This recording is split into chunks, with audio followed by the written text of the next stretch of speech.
তোর মা কই? ওই যে মা রান্না করে। তাইলে আপনার মাসুম বাচ্চার মাথায় হাত রেখে কোন এইবার আপনি আপনার ভোটটা আমাকে দলের মার্কায় দেবেন। আজকের মধ্যে এই পাড়া শেষ করতে হবে। তারপরে ওই পাড়া ধরতে হবে। তাড়াতাড়ি আসেন। কি ব্যাপার, বাড়িতে কি কেউ নাই?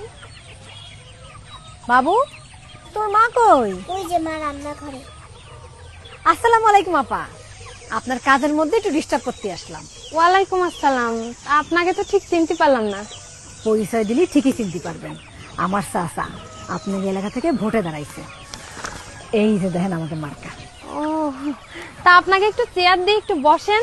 না না না, চেয়ার লাগবে না, আপনার কাজের মধ্যে আর কষ্ট করতে হবে না, আমরা দুই চারটা কথা কই চলে যাব। আপা, এতদিন জায়গায় ভোট দিলেন, তাকে দিয়ে তো কোনো উপকারে আসলো না। এইবার সুযোগ আইছে নিজের ধর্মের দল রে ভোট দিয়ে ক্ষমতায় আনা। একবার আমাকে দল ক্ষমতায় আসতে পারলেই দেখবেন চারিদিকে শুধু আল্লাহর রহমত আর রহমত। আপা, আপনি কি চান না আমাকে দেশটা আল্লাহর রহমতে ভরে যাক?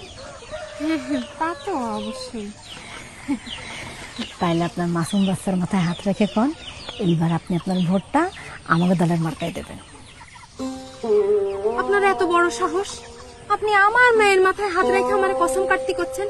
আপনি জানেন না যে আল্লাহ ছাড়া আর কারোর নামে কসম কাটা হারাম? সূরা না হলে 94 নাম্বার আয়াতে কোরআনে আল্লাহ বলেছেন যে তোমরা তোমাকে কসমরে প্রতারণার হাতিয়ার করে না।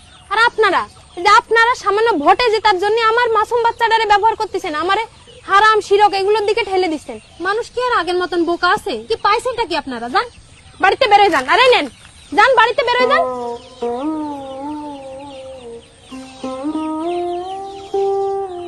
আমার ভোট আমি কোনো প্রতারক, মুনাফিক কিংবা ধর্মের অপব্যাখ্যাকারীদের দেব না, কখনো না।